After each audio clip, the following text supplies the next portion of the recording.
పాశవికంగా పట్ల ప్రవర్తించారు అని చెప్పి అది చెప్తారు అన్నమాట. అది నిజ జీవితంలో కూడా చాలా చోట్ల మీరు చూస్తే రకరకాల జరుగుతూ ఉంటుంది. సో ఆ డ్రగ్స్ బానిసలు చేసి మగపిల్లల్ని బానిస చేస్తే ఏం చెప్తే అవి నేరాలు చేయిస్తున్నారు. డ్రగ్స్ కు బానిస చేసి వాడిని చంపేయండి, వాడిని చంపేయాలి, ఇది చేసి పెద్ద తప్పు బిడ్డ ఊరుకుంటా పోయి అమ్మకి చెప్పాలి. బిడ్డ మళ్ళా చెప్తున్నా.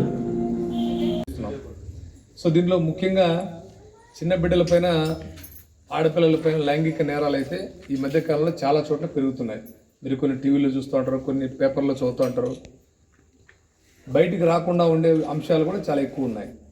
బయటికి చెప్పుకుంటే అవమానమనో, బయటికి చెప్పుకుంటే బిడ్డల భవిష్యత్తు ఏమవుతుందనో అని చెప్పు ఆలోచనలతోనే చిన్నపిల్లలు పైన జరిగేటువంటి నేరాలు ఎవరూ రిపోర్ట్ చేయడానికి ధైర్యం చేయడం లేదు. పనులు చేసుకునే క్రమంలోనూ, ఉద్యోగాలు చేసుకునే క్రమంలోనూ ఉదయం లేస్తే తల్లిదండ్రులు ఇద్దరు బిజీగా తిరుగుతూ ఉంటారు. చిన్నపిల్లలు ఎదురింటోళ్ళలోనూ పక్కింట్లోనూ ఆడుకుంటారులే అని అనుకుంటాం మనం. లేకపోతే వాళ్ళు మనకు తెలిసిన వాళ్ళే, వీళ్ళు మనకు ఫ్రెండ్స్లే, వీళ్ళు బంధువులే అని అనుకుంటా ఉన్నాం. ఆ ముసుగులోనే చాలామంది చిన్నపిల్లలకి ఏమీ తెలియని ఆడపిల్లలకు, ముఖ్యంగా చిన్న పిల్లలు 10 సంవత్సరాలు ఆడపిల్లల పట్ల లైంగిక నేరాలు పెరుగుతున్నాయి. సో ఆ వీడియోలో చెప్పేది తల్లులు ఎస్పెషల్లీ బిడ్డలకు నేర్పించాల. వాళ్ళకేమీ తెలియదు చిన్నపిల్లలకి. అక్కడ చెప్పినట్టు మనుషుల్ని అసభ్యంగా తాకడం ఎట్లా ఎవరైనా చేస్తే వెంటనే నాకు చెప్పాలా అని తల్లి ఆడపిల్లలను కూర్చోబెట్టుకొని చెప్పాలా అనే ఒక కాన్సెప్ట్ మీకు అందరికి గుర్తు చేయాలని చెప్పి. మనం ఏమనుకుంటామంటే ఇట్లాంటి విషయాలు మాట్లాడకూడదు, బిడ్డలు చెడిపోతారు, ఆ వయసుకి మనం మాట్లాడకూడదు. నాకు కూడా కూతురు ఉంది, కూతురుతో ఓన్లీ చదువుకోవాలమ్మా, బాగుండాలమ్మా, అంత మంచిగా చెప్పుకుంటూ ఉంటాం. సమాజంలో జరిగే చెడు ఇట్లుంటుంది, అట్లేదన్నా మీకు అనిపిస్తే నాకు చెప్పండి అని తల్లో తండ్రో బిడ్డలకు చెప్తే వాళ్ళకి తెలిసేది. సో బిడ్డలకు ఎవరైనా చాక్లెట్ ఇస్తామనో, బిస్కెట్ ఇస్తామనో, ఇంకోటి ఇస్తామనో పిలిస్తే ఎక్కడ పోకూడదు, తర్వాత ఏం తీసుకోకూడదు. ఎవరైనా అసభ్యంగా మనుషులను తాకితే కూడా వెంటనే తల్లికి చెప్పాలా అని చెప్పి బిడ్డలకు నేర్పించుకోండి. ఇలాంటి నేరాలు చేసేవాళ్ళు ఎవరో బయట నుంచి రారు, ఎక్కడి నుంచో బయట నుంచే వచ్చి చేసేరు. దొంగల్లాగా మన చుట్టే ఉంటారు, మన ఇండ్లలోనే ఉంటారు, మన మధ్య ఉంటారు. కాబట్టి వాటి పట్ల కొంచెం జాగ్రత్తగా ఉండండి. బిడ్డలు at the end of the day బిడ్డల యొక్క భవిష్యత్తు అనేది చాలా ఇంపార్టెంట్. చిన్న బిడ్డలకు అట్లాంటి సంఘటనలు జరిగితే వాళ్ళ భవిష్యత్తు అంతా కూడా అదే మెంటల్ ట్రామాలో వాళ్ళు అట్లే ఉండిపోతారు. సో అదొక పాయింట్ మీకు చెప్పదలుచుకున్నాము. తర్వాత రెండోది, ప్రతి ఒక్కరు ఇప్పుడు డబ్బులు ఏమీ మనం జోబులో పెట్టుకొని క్యారీ చేయడం లేదు. ఎక్కడికి పోయినా ఫోన్పేలు, లేకపోతే గూగుల్ పేలు, ఆన్లైన్ ట్రాన్స్ఫర్లు, ఏటీఎం కార్డులతోనే నడుస్తుంది అంతా కూడా. సో ఒకే ఒక సింపుల్ సూత్రం, ఎవరు మీకు ఫోన్ చేసి డబ్బు గురించి అడిగినా, మిమ్మల్ని బ్లాక్మెయిల్ చేసినా అది ఫేక్ కాల్ అని అర్థం చేసుకోండి. ఏదన్నా కానివ్వండి, మిమ్మల్ని అరెస్ట్ చేస్తామంటారు, ఊరికే వీడియో కాల్ చేస్తారు. వీడియో కాల్ ఇట్లా పోలీసు యూనిఫామ్ వేసుకుని నేను ఎస్పీని, ఢిల్లీ నుంచి మాట్లాడుతున్నాను, ఇవన్నీ జరిగిన సంఘటనలే. మా దగ్గరికి చాలా కంప్లైంట్లు వచ్చినాయి.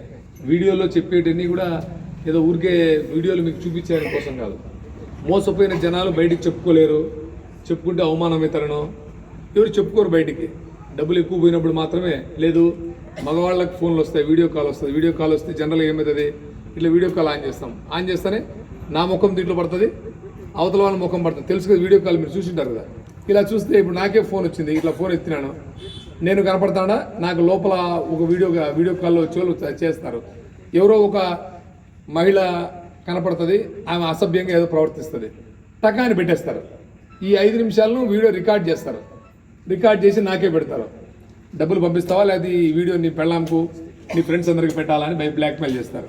బయటికి చెప్పుకోలేను, అవమానము, ఇంత పెద్ద ఊరికి సీఎం నేను, నాకేంటి జరిగితే జనాలంతా అవమానం అయిపోతా అని చెప్పి ఏం చేస్తాను, డబ్బులు పంపించేస్తాను. సో ప్రజలందరూ అట్లా భయంతోనో, అవమానం అనే ఒక ఆలోచనతోనో భయపడిపోయి, ఎంత అవగాహన ఉన్న మనుషులు కూడా దీంట్లో పేదవాళ్ళ, చదువు రాని వాళ్ళ, చదువుకున్న వాళ్ళ కాదు. దీంట్లో ఆశ్చర్యం ఏంటంటే చాలా ఎక్కువ మంది మోసపోయేవాళ్ళు చదువుకున్న వాళ్ళే. మాకు ఎవరికైతే పూర్తి అవగాహన ఉందని అనుకునేవాడే మోసపోతున్నాడు. ఎవరికైతే మాకు అంతా తెలుసు, ఆన్లైన్ అంతా మాకు తెలుసు అనుకునేవాడే మోసపోతున్నారు.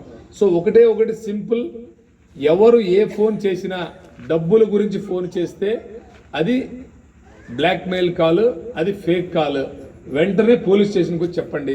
చాలామంది నాకే వచ్చి చెప్పిన వాళ్ళు ఉన్నారు. లేడీస్ కూడా జరగచ్చు.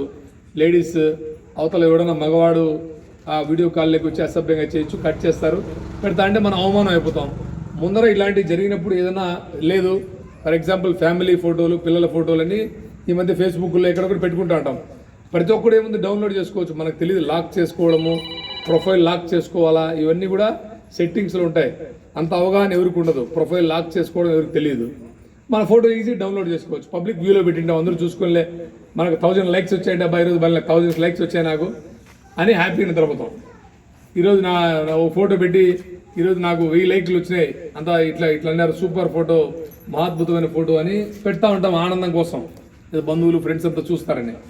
ఆ క్రమంలో ఏం చేస్తారు, ఫోటోలు డౌన్లోడ్ చేసి ఆ ఫోటోలు ఏముంది, ఇప్పుడు ఫోటో ఎడిటర్లో, ఇమేజ్ ఎడిటర్లో పెడితే ఆ ఫోటో అసభ్యంగా చేసేయచ్చు దాన్ని. అలా కూడా ఇబ్బంది పెడుతుంటారు. ఇంట్లో మనకు జరగచ్చు, మన బంధువులకు జరగచ్చు, మనకు తెలిసిన వాళ్ళకి జరగచ్చు. ఇలాంటి సంఘటనలు జరిగినప్పుడు ఫస్ట్ ధైర్యంగా ఉండాలి. ఫస్ట్ ఏముండాలి, ధైర్యం ఉండాలి, భయపడిపోకూడదు.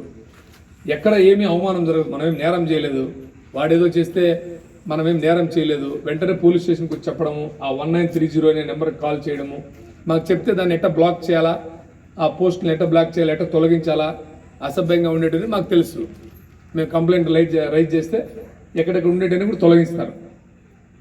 సో తెలిసి తెలియక సోషల్ మీడియా అందరూ వాడాల్సిన పరిస్థితి. ఇప్పుడు నిద్ర లేస్తే నిద్రపోయేంత వరకు ఖచ్చితంగా వాడాల్సిందే.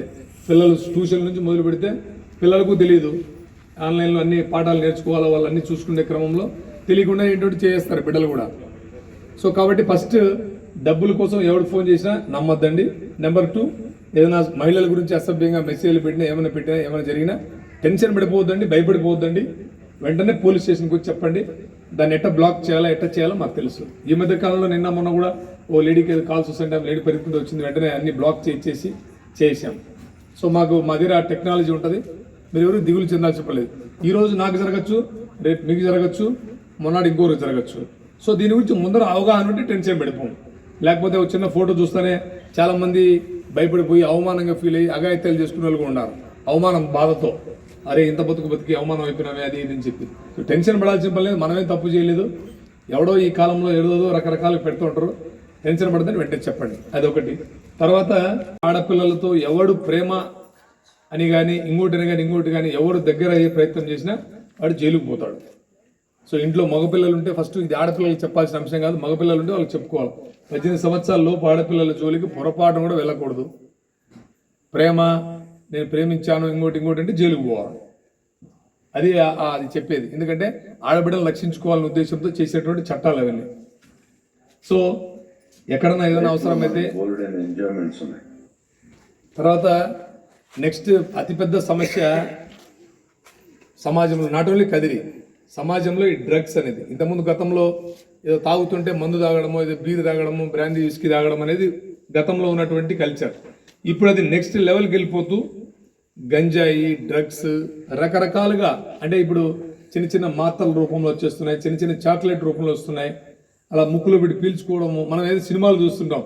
ఇవన్నీ ఎక్కడో సినిమాల్లో, ఎక్కడో ఉత్తర భారతదేశంలో పంజాబు, హర్యానా, తర్వాత అక్కడ ఏదో అరుణాచల్ ప్రదేశ్ అక్కడ ఉంటాయిలే, మన దగ్గర ఉండవులే అనుకోవడానికి లేదు.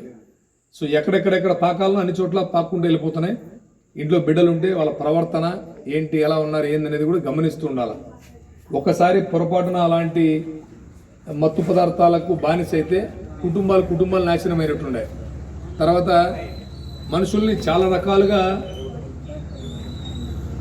మనుషుల్ని అత్యంత హీనంగా, పాశవికంగా మనుషులను ఏమంటారు దాన్ని వాళ్ళపైన దాడి చేస్తూ నాశనం చేస్తున్నారు. అంటే ఇంకా పచ్చిగా చెప్పాలంటే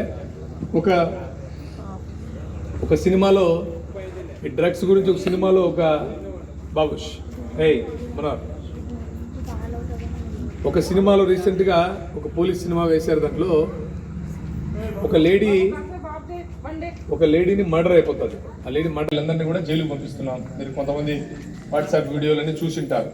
సో ఇదంతా ఒకటి ఏంటంటే, మరీ వయసులో ఉన్న పిల్లలు వేరే గొడవలు, ఏదో రాజకీయంతో చేసుకునే గొడవలు, లేకపోతే కక్షలతో నా కుటుంబానికి ఆయన కుటుంబానికి గొడవ పడే గొడవ కాదు. ఏం చేయాలో దిక్కు తెలియక తాగిన మత్తులో తమాషకి గొడవలు చేసుకుంటున్నారు.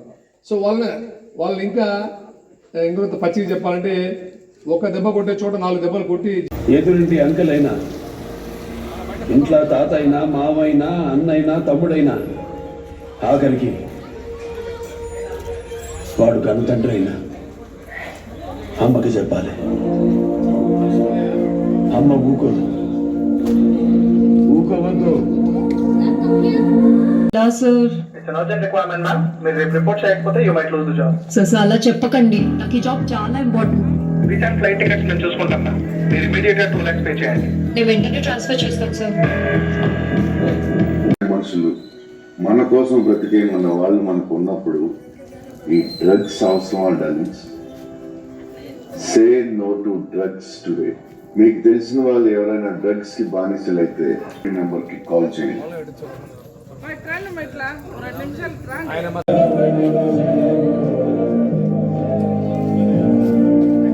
మనం ఎంత చేసినా మనకి శక్తి లేదని వెనక్కి లాగుతుంటారు కొడుకులు. దానికి అనేటప్పుడు అమ్మ పడ్డ పురిటి నొప్పులు ఆడు చూడలేదు కదా.